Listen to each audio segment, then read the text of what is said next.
Welcome to the road to growth, success of an entrepreneur. We've raised the bar. Learn firsthand from successful business owners and create your own path to success. I'm going to show you how great I am. It's time to hit the road to growth with team lead of the Enriquez Group, Realtor Vinny.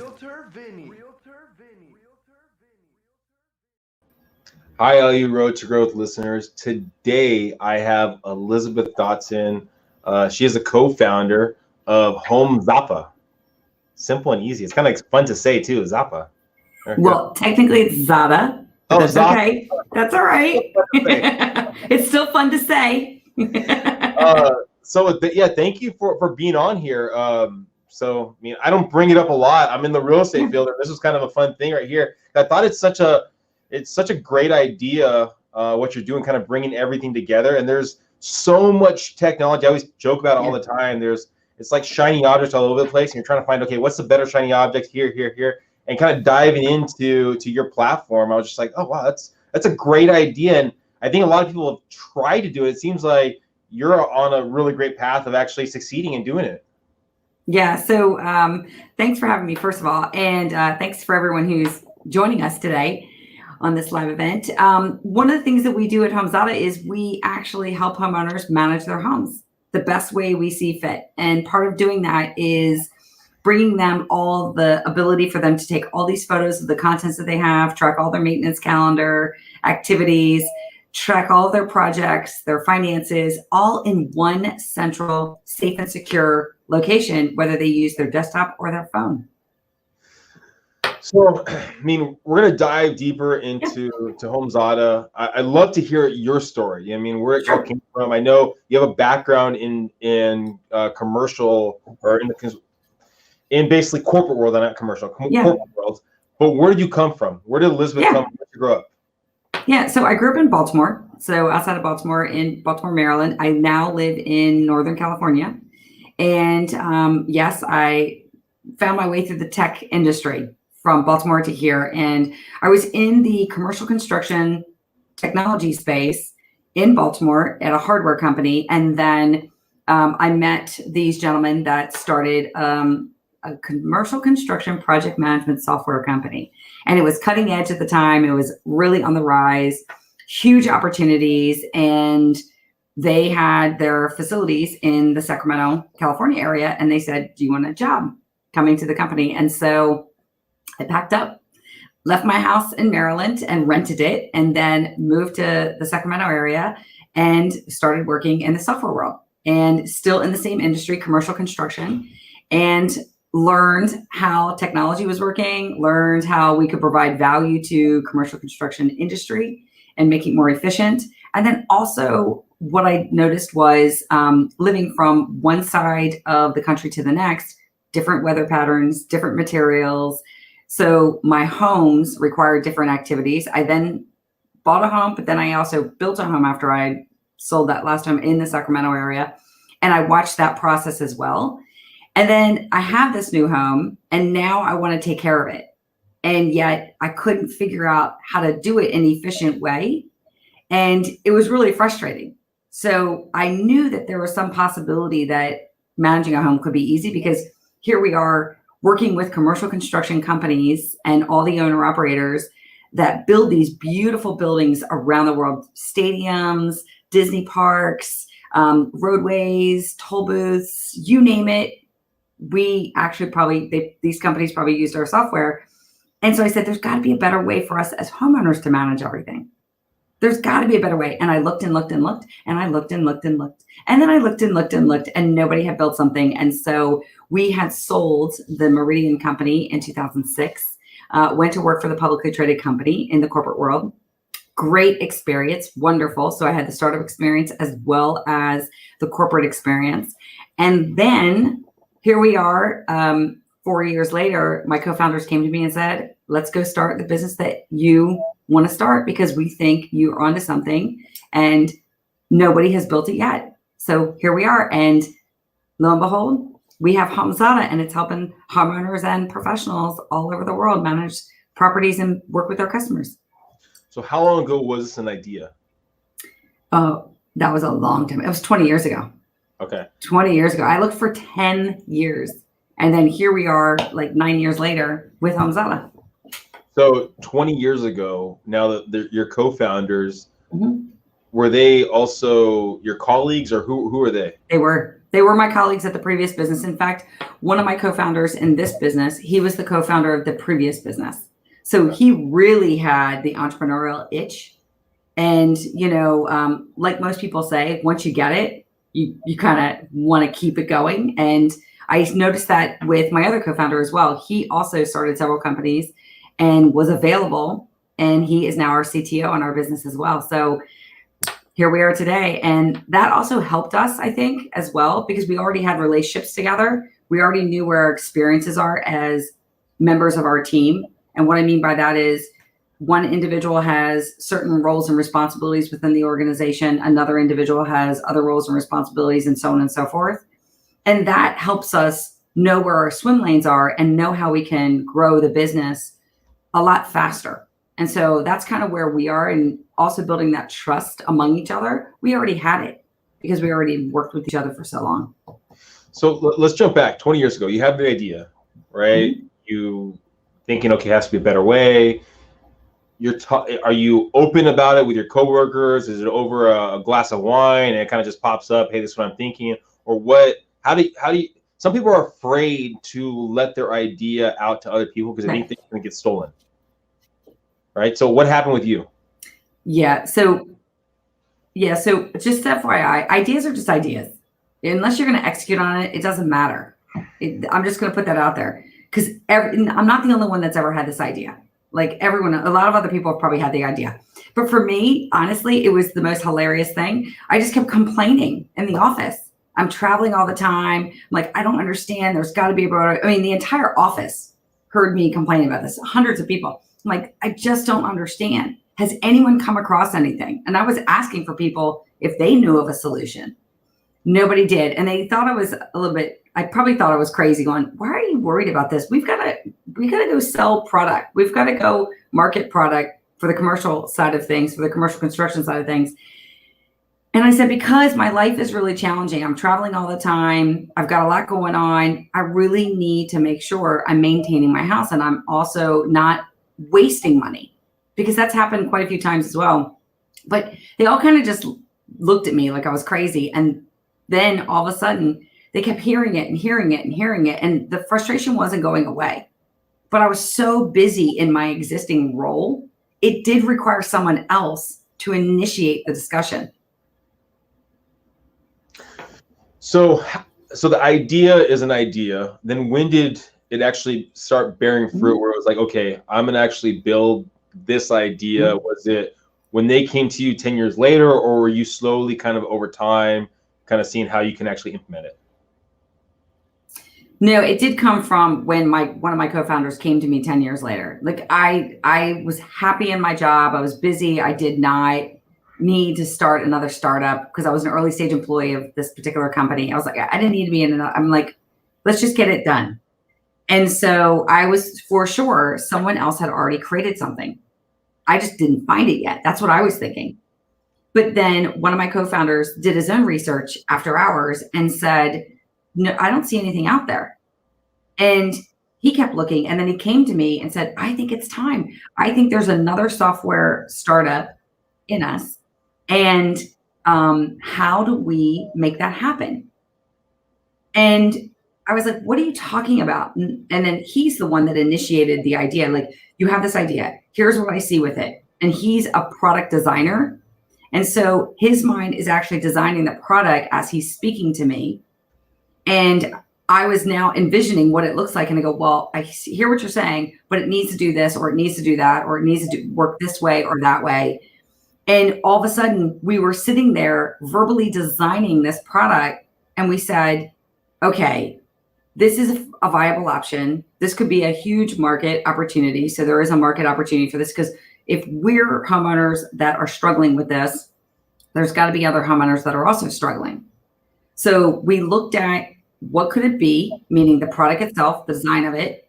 Then we looked at our experience. Yep, we come with software experience, so we know how to build products and we know how to market it and take it to the market. And then we looked at the opportunity, the market opportunity. is there a market opportunity for something like HomeZada? And at the time, we didn't have a name for it, by the way. It was just some sort of side name. But we said, is there a market opportunity? And we started looking at that and said, yes, there's 120 million homeowners in the United States alone. This could be a global organization long-term. And HomeZada does have customers in 20 international countries, yet we don't market internationally. So we do know that international opportunities will be something for our future. And we started looking at what is it that we need to make sure we can execute on this. And the one thing we needed, now that we had the idea, now that we're fleshing out the design, now that we're looking at the market opportunity, is we need a developer co-founder. Because my one co-founder, John, and I, we aren't developers.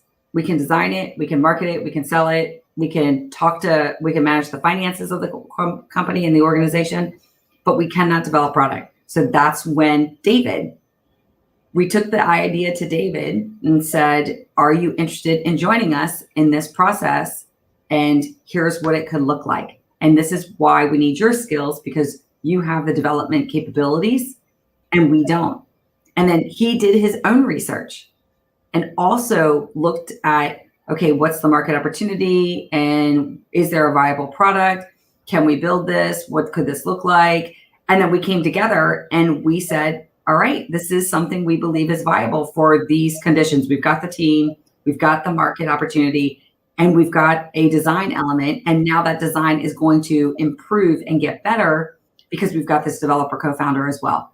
And lo and behold, we set up a company. We figured out a name, which was a funny process, trying to figure out a name for a company. And then moving forward, here we are today. What does it mean? The name. So funny story, we had a whiteboard. We put a lot of different names on the whiteboard, and HomeZada is the one that went out. But basically, we wanted the word home because we knew that's what we're trying to manage. We also wanted a .com. And when you're trying to search for a .com and it's got home in it, like everything's taken. And then we also said, what do? We said, we help people organize the data about their home. We help them manage the data about their home. Well, homemanagement.com is too long and it sounds boring. Home organization, yeah, no, that's not going to fly. They're going to confuse us with other things. So we started looking at international languages. And in Spanish, the female version of organizing is organizada. So we started stripping words apart and said, okay, can we use this? Is it Zada home, HomeZada? And we did that with a lot of words. And then we said, okay, HomeZada looks like it's winning out.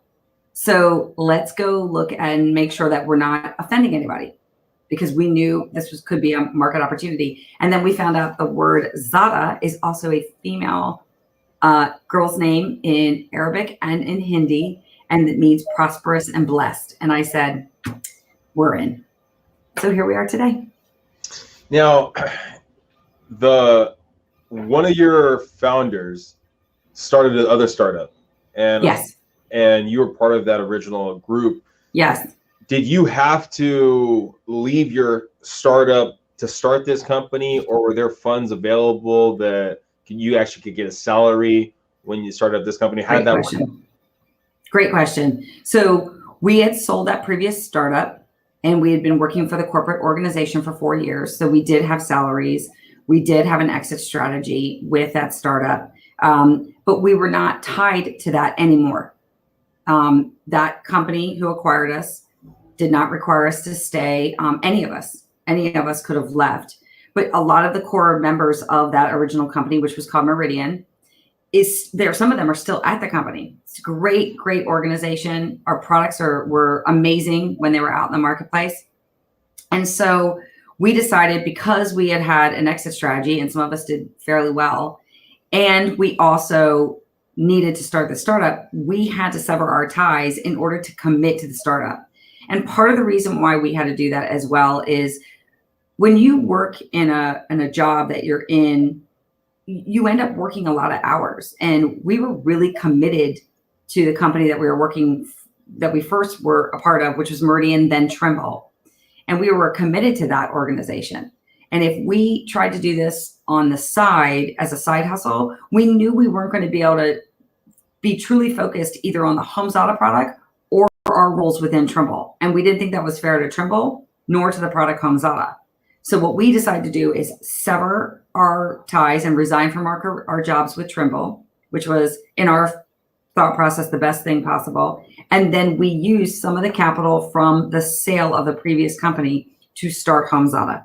Now, we did go out for what we refer to as a seed round, and we did also go out to other angels. And those other angels are approved investors. They are family friend type approved investors, and then also angels that do this for a living.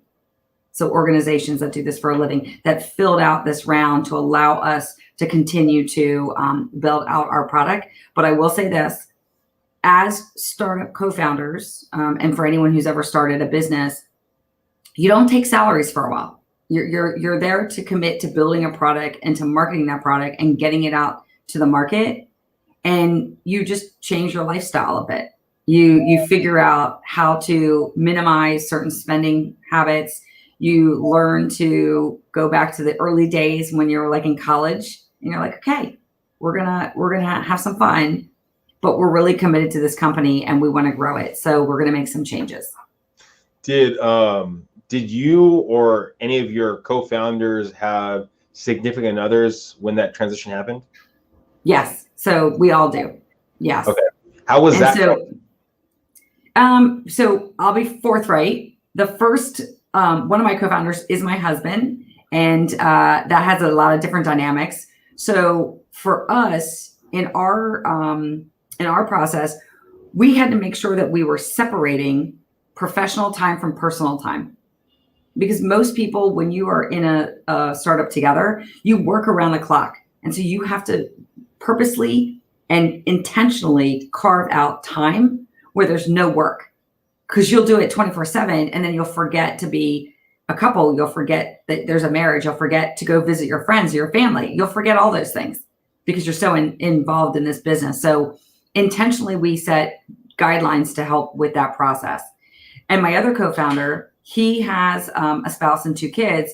And one of the things that HomeZada has enabled him to do is to work from home and build that relationship with his kids and his wife while still working for a startup and being a part of a technology company like he wants to be. How is the separation of personal to business with your husband? Let's say, because it's 3 co-founders, yeah. When him and your other co-founder say, we want to go this way and you want to go another direction. Yeah. How do you go, okay, I'm angry at you, business you, but not personal you. I'm going to separate this. How does that process go for yourself?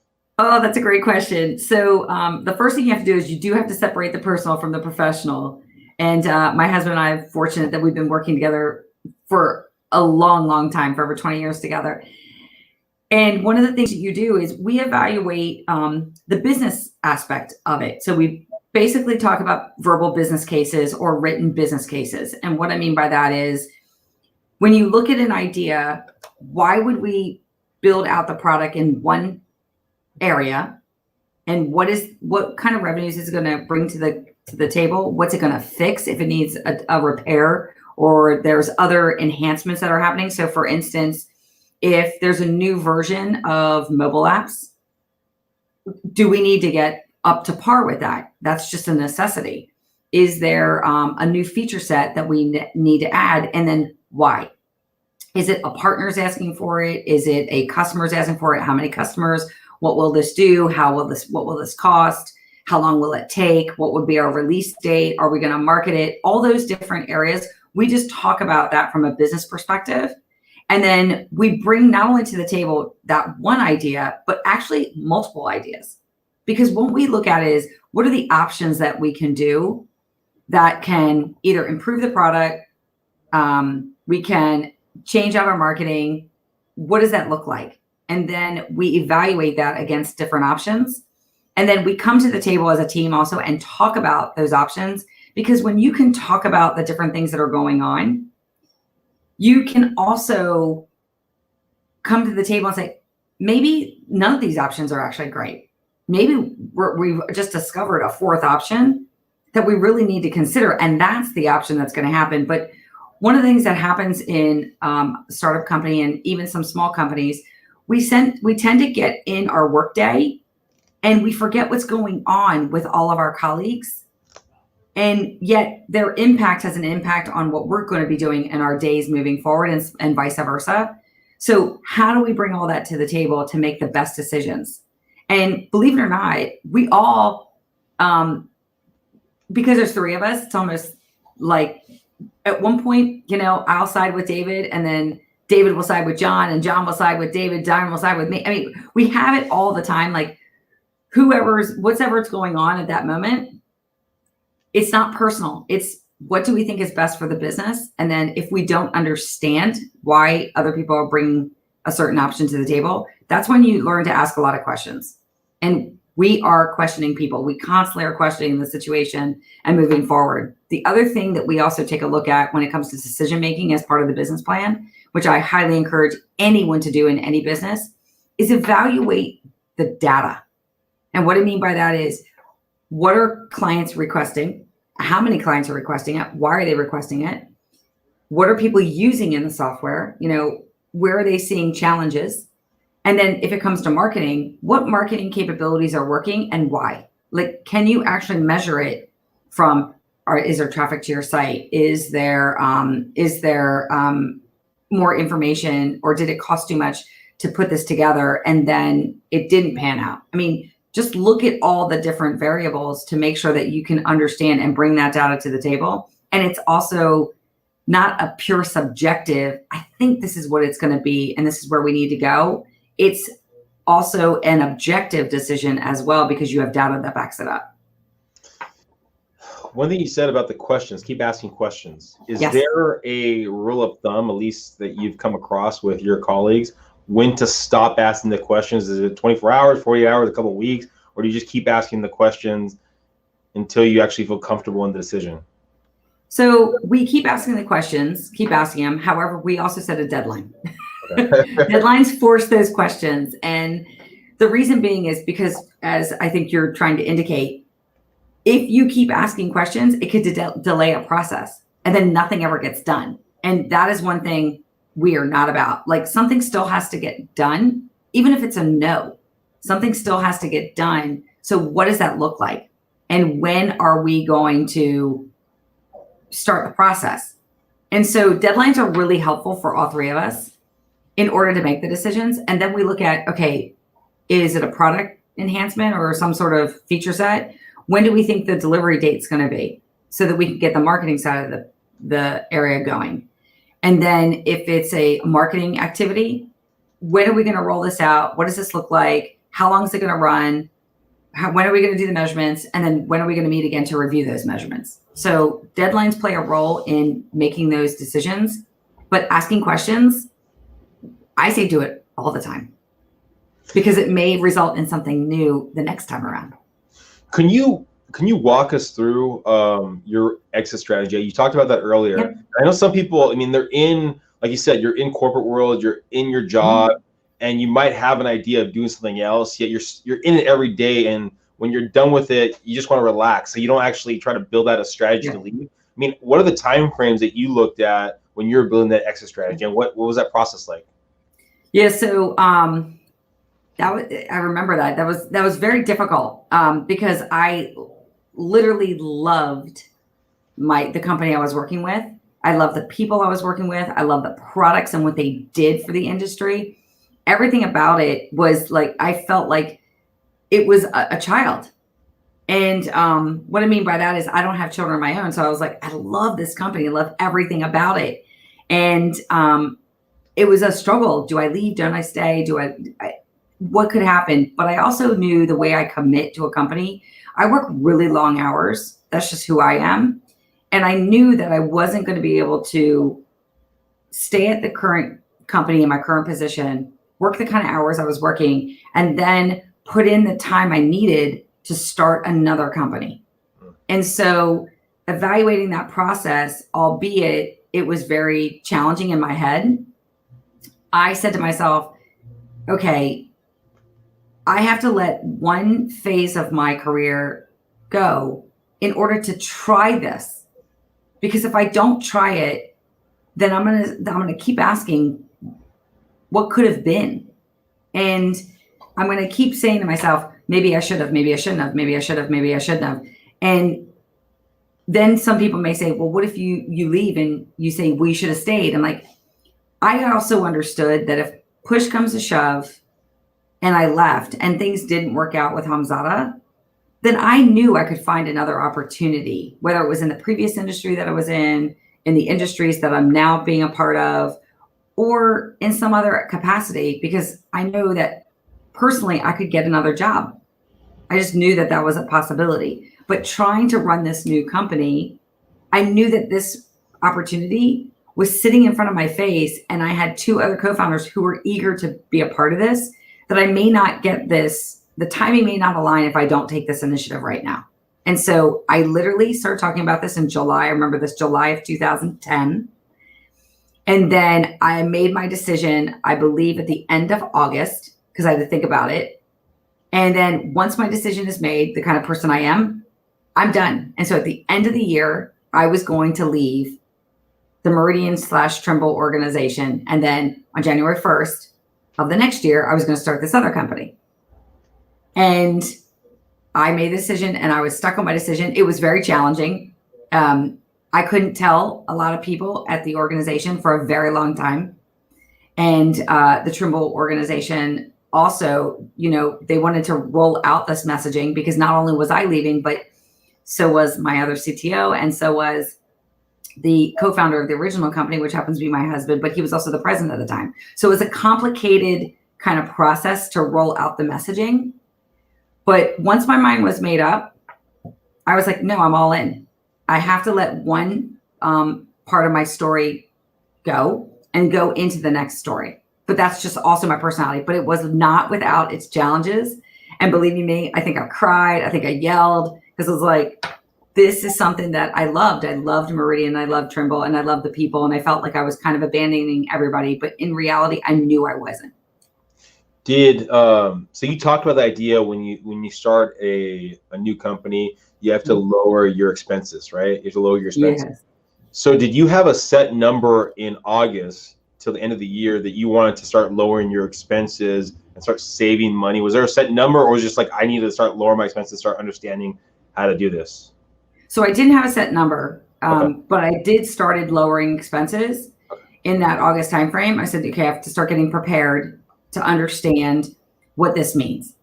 And then I started looking at travel schedules. I started looking at, costs as it relates to working from home. One of the things you do when you go into an office every day, most people forget, they usually go out to lunch a lot. So now you got to make your lunch. You go and grab a coffee on the way to the office. Well, now you got to make your coffee at home. Little things like that make a big difference. And I'm not saying to not ever go out and get coffee or not ever go out and have a lunch, because I still do that with my friends and colleagues pre-pandemic. But I don't do it as often as I did. Like every day I would go into the office and I'd stop and get a coffee from wherever. And then 3 days a week, I would go out to lunch with somebody. So I'm like, all right, that's just got to stop. And so you start looking at all that, and you start making dinners at home as well. And so all those different elements you start paying attention to. You don't need necessarily work clothes. You're not traveling to go to meetings anymore. You need less of those. And the ones that you have, you can stay with. And I know that's probably not a foreign concept for most men, but for women, we just love our clothes. And so it's like, all right, we're going to be satisfied with what we have. And so you start making those adjustments, and you start focusing on where do you need to manage your money, not only personally, but also within the business, because that becomes very challenging as well. How do you manage and say, okay, we need more development money, but we also need marketing money, but we also need insurances for the business. Plus we also need travel for the business to go do business development meetings. And this was pre-pandemic, but how do you also understand how to prioritize that? And that becomes a very tricky situation. And it's one where our team discusses it regularly. How does that discussion go? Sometimes positive, sometimes frustrating. A good thing about that is, you need to continue to to build out your product. And there's things that have to get done in the product that you've built a product and you've got updates on other products that you're using within your product, you have to continue to update your product. That's just a reality check, or it won't work at all. So you have to spend money on that. You need to look at, okay, I've got back-end development, but I've also got user experience and user design part of the element. What does that look like? And then do I need to outsource that? Do I need to bring it in? If we outsource it, can we get bids to do that? No different than hiring a contractor for your home. Can we get bids, and what will that look like? And then you also look at the marketing. So when it comes to marketing, can we afford to do this marketing for a year, or can we afford to work with these marketing companies for maybe 2 months and test it out first to see if it's going to work? And then we can decide, do we want to do this month to month so that we can manage money, or can we sign a year contract with this organization to help us with our marketing? We look at marketing initiatives.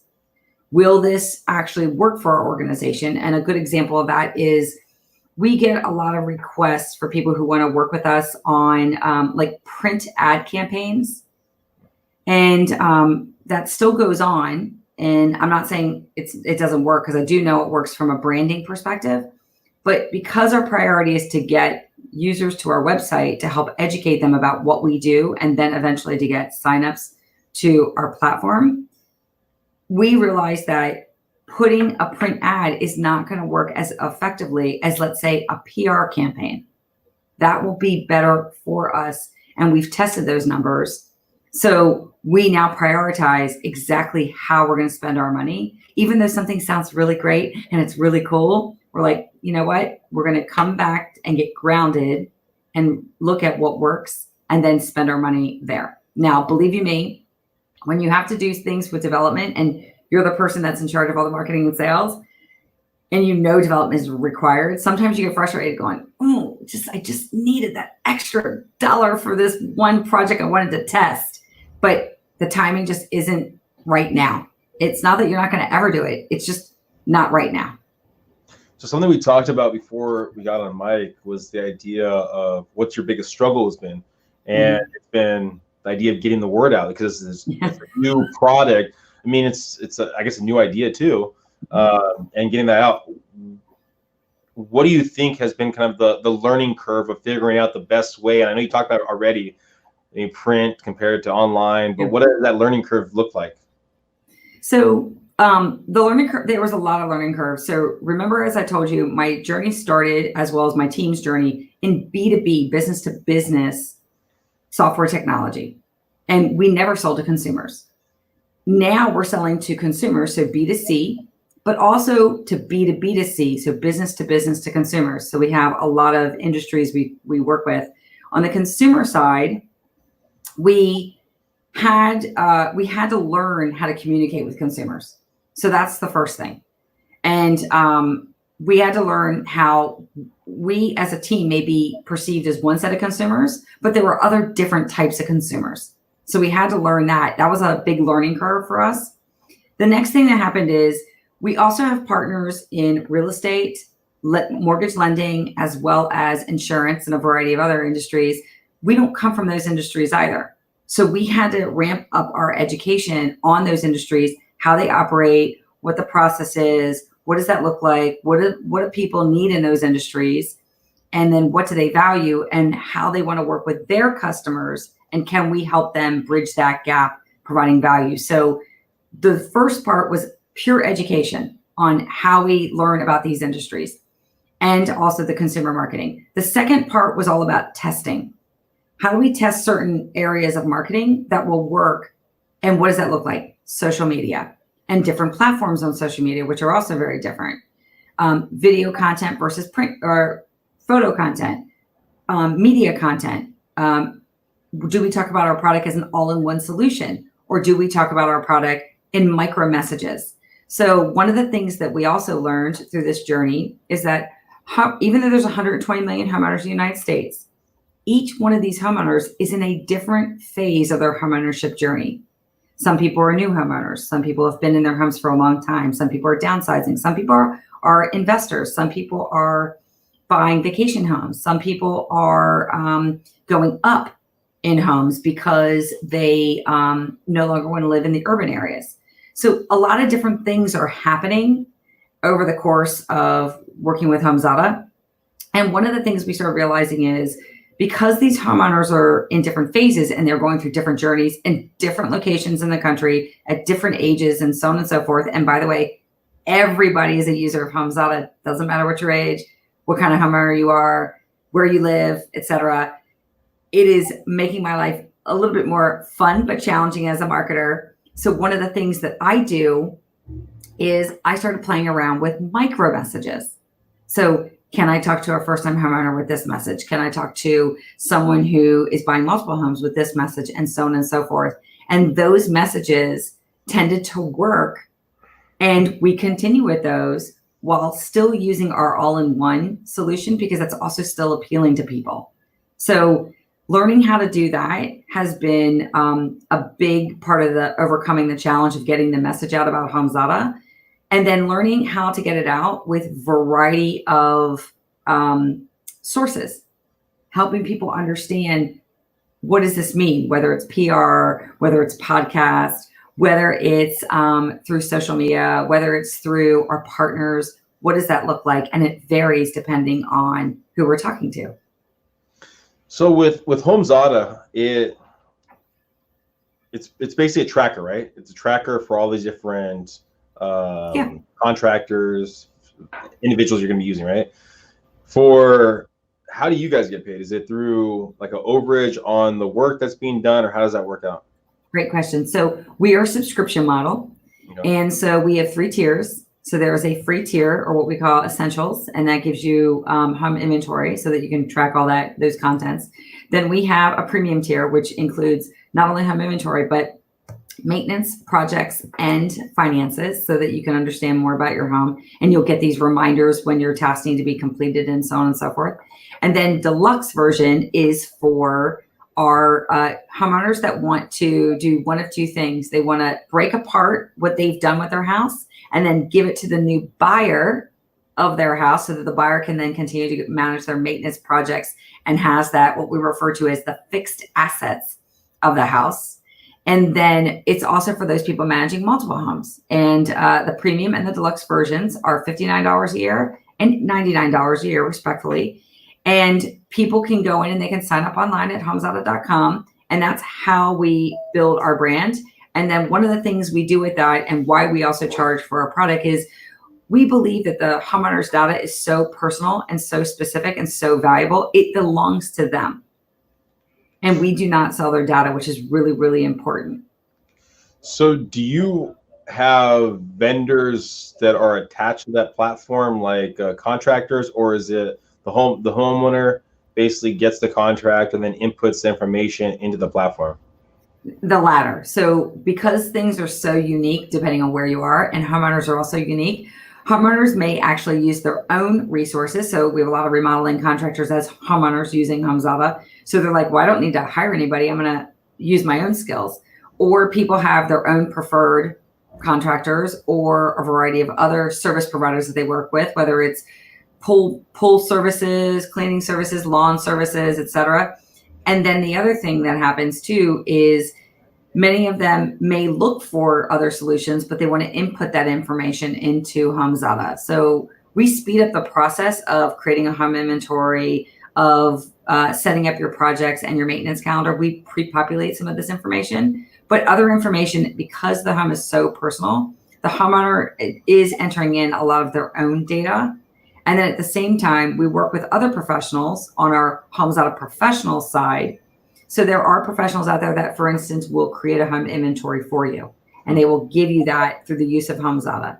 There are real estate agents that pre-populate all the documents from a real estate transaction and then send HomeZada as a gift to their customers with their branding in it. So there's a variety of different ways to get this information in the system. And then it also varies depending on where the homeowner is in their homeowner life cycle, like I talked about earlier, on what information they're going to track when they first start using HomeZada.